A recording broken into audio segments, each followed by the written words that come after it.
Welcome back. If you found this video, congratulations on taking the next step for being a specs user. I think it's the best decision you've probably made in handicapping in a long time. The benefit that you get will be pretty astounding. On a weekly basis though, you're going to get a copy of the specs. There will be some things updated. Specifically, you will get new gilding information. So first time reported gildings will be, those dates will be used for the specs to help estimate when a horse was actually gilded. That first time reported gilding, it sometimes is heavily reported and not actually when it occurred. For instance, you may see that a horse is coming back off of a 2-week break since a big long break, and he's listed as a first time gilding. Well, he's probably a second time gilding because they likely gilded him in that year off and likely did not gild him and then run him back in 2 weeks, which is very, very unheard of. Really, it would never happen. So the functionality of the specs will sensitize some of that stuff and give you more accurate information, we believe. Also, on a 6-week period, we update some of the weightings for the variables in our primary algorithm, the main point system calculations, because those considerations have different weightings throughout the year. Same weighting for a last out second place finisher in Del Mar and Saratoga is way different than a second place finisher at Aqueduct or La Salle in the winter. So we adjust those. There's some adjustments, and it will make your calculations and rankings change a little bit. So on a weekly basis, you do get these updates. If there's any other bug fixes, if somebody makes us aware of something that they think's going wrong and we fix it, if it's big, we'll call it out. If it's kind of tiny, we probably won't. But if it's big, it's going to be called out bright red. Hey, take a look at this, or here's a video for you to go read up on why we changed it. Here's why it's important enough you may want to rerun any tracks you have your setup for. That's what will happen. That's how you will know. Now, as soon as you get the specs, all that'll be clear to you. There's 3 things you need to set up to make the specs really customized to you. First is the time zone. Pretty easy. You click here. It's going to default the Eastern time zone. Equibase defaults on computers to Eastern time zone. If you go to the Equibase website on a computer, it's Eastern time zone. When they look at the scratches and changes times, it'll say last updated, and that's going to be in Eastern time zone. However, if you use your phone, it's going to update it based on local time. So you may choose to leave it in Eastern time zone. It's going to tell you first post at 2 p.m. Eastern time, so you can adjust.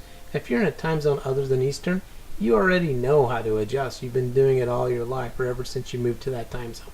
Not a big deal if you leave it at Eastern time. But if you'd like, you can change it to whatever time zone you're in, so you don't have to do that mental gymnastics to get to the right time. If you look at your phone, Equibase does it in that local time zone. So when you look to say when was the last time scratches were updated for this track, and you look at your phone, it's going to be in your local time. So, you got some pros and cons to use either Eastern or your local time. I tend to use my local time. It will be defaulted to Eastern when you get the specs, most likely.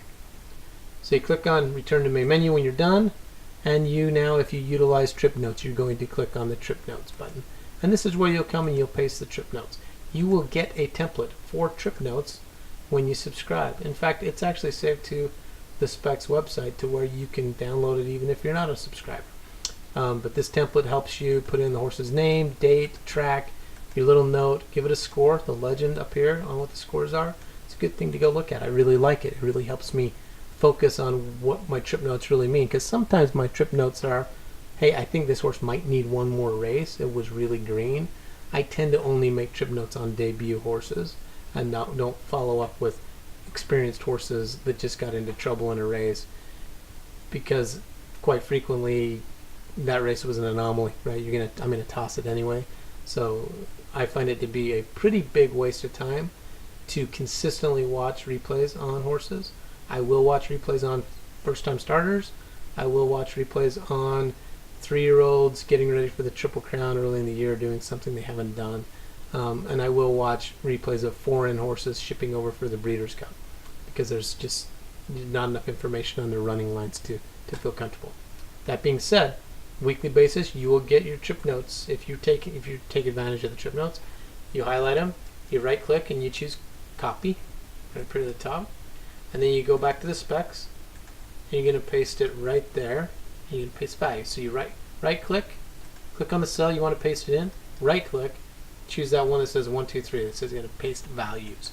So it's only going to put your values there, and it will format your spreadsheet so that if there is a horse running, these 3 fields over here will be populated that yes, the horse is in today, it's the notes on his last out or 3 outs ago, and the horse is in the 3rd race, number 2.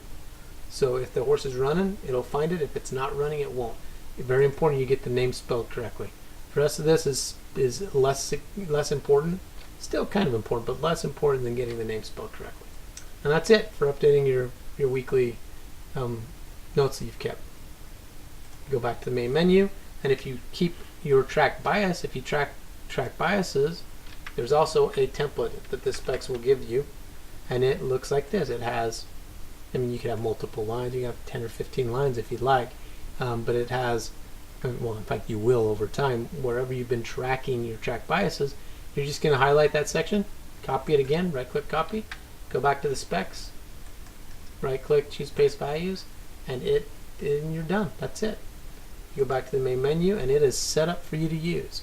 So we'll move on in our next video to loading some card data, and we'll march through these main sections in case you struggle getting any of your specs set up. I think after you've done this a handful of times, it will be second nature. At first it might be a little bit overwhelming. That's why we have these videos, but it is really pretty simple to use once you get the hang of it.